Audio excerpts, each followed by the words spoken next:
మరి ఈ మధ్య కాలంలో మరి ప్రతి ఒక్కళ్ళు సెల్ఫ్ ఎంప్లాయిడ్. సో, ఆ సాలరీ తీసుకెళ్ళి వేరే వ్యక్తికి ఇచ్చి లేదా ఫ్యామిలీ మెంబర్స్ అవ్వుండొచ్చు. బట్ సో, వి ఫీల్ మాకి ఆత్మగౌరవం ఉంటది గదా! మేము అవతలి వ్యక్తిని నా డబ్బులు నేను ఎట్లా ప్రతిసారి తీసుకోవాలి అనే ఒక ఇంటెన్షన్‌తో ఉంటారు. సో, అదెట్లా ఫార్వర్డ్ అవుతదంటారు మరి? ఈ చెప్పిన సలహా ప్రతి ఒక్కరికి ఇంప్లిమెంట్ చేయడానికి కాదు. ఇది ఏంటిదంటే కొన్ని rarest of the rare exceptional cases లోపల.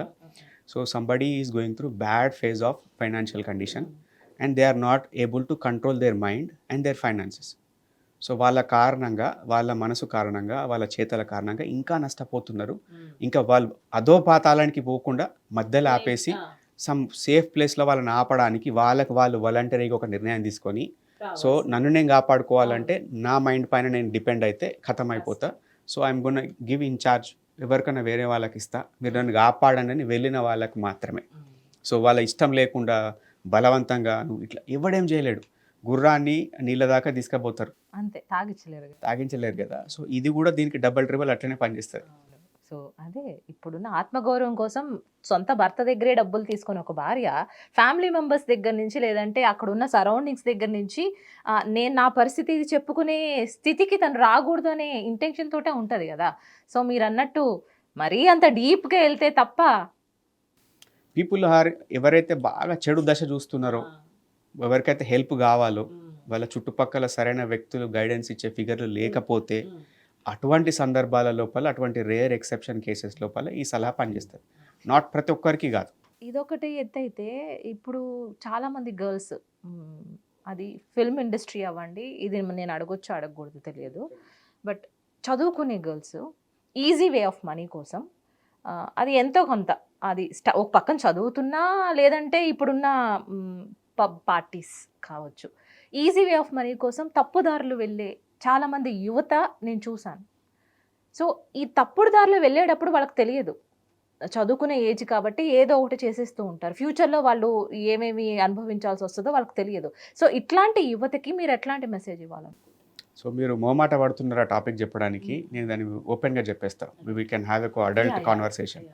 సో చాలామంది ఇంజినీరింగ్ చదువుతున్న అమ్మాయిలు కానీ, మెడిసిన్ చేస్తున్న వాళ్ళు కానీ, people who are working in ఒక హాస్టల్స్‌లో ఉన్న అమ్మాయిలను కూడా చూసాను. అంటే పేరెంటల్ ఒక గైడెన్స్ కానీ, నిఘా గానికి దూరంగా ఉన్న వ్యక్తులు. ఈవెన్ పేరెంట్స్ ఉన్న రూమ్‌లో కూడా people are apprehensive of entering to girls room.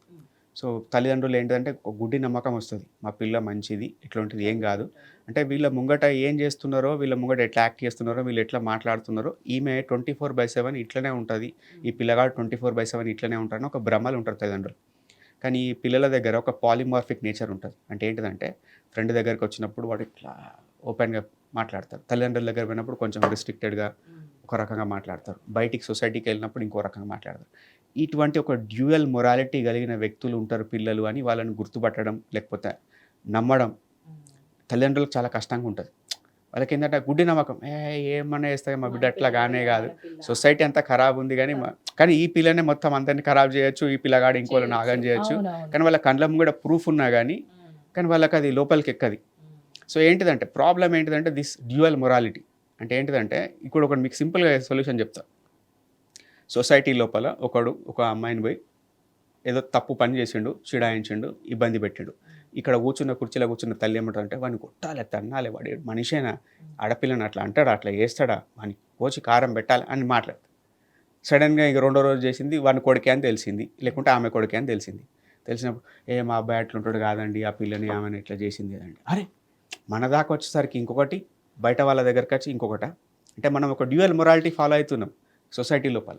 So నేను చెప్పేది ఏంటంటే గుర్తుపెట్టుకోండి, ఈజీ మనీ ఇది కూడా.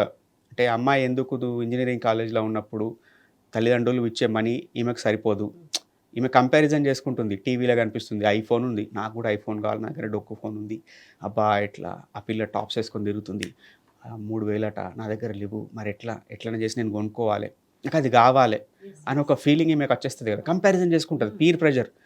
ఒక డబ్బులు ఉన్న ఆమె ఆటోమేటిక్గా తనకు ఉన్నది కాబట్టి ఆమె వేసుకొని తిరుగుతుంది, ఆమెకు అది నథింగ్. కానీ ఏం లేని పిల్ల, పాపం ఒక చిన్న ఆటో డ్రైవర్ ఇంట్లో పుట్టిన పిల్ల, లేకుంటే ఒక క్యాబ్ నడుపుకునే ఇంట్లో పిల్ల, నార్మల్ ఒక స్కూల్ అటెండర్ పనిచేసే వాళ్ళ పిల్ల, లేకుంటే ఒక ఐటీ ఏరియాలో పనిచేస్తున్న వ్యక్తి, సమ్ సిస్టమ్ అడ్మిన్ ఉన్నాడు. సో వాళ్ళ ఇంట్లో 30,000 జీతంతో పిల్లని పెంచుతున్నాడు. బట్ క్రేవింగ్స్ కానీ ఈమె కన్జ్యూమ్ చేస్తున్న ఇన్ఫర్మేషన్ కానీ వరల్డ్ క్లాస్ ఇన్ఫర్మేషన్ కన్జ్యూమ్ చేస్తుంది. నెట్‌ఫ్లిక్స్‌లో మొత్తం టాప్ సీన్‌లు చూస్తుంది.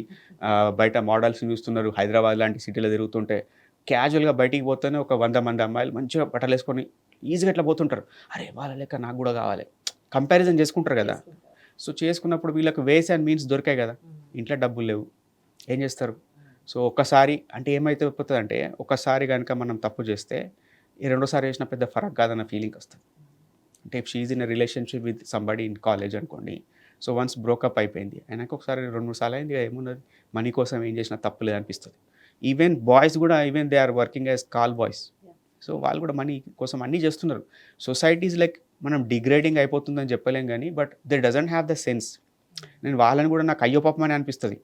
వీళ్ళు తప్పు చేస్తుర్రు, వీళ్ళని వెలేయాలి, వీళ్ళని ఏదో అరే బాబా! They doesn't have the knowledge what they are screwing up their life.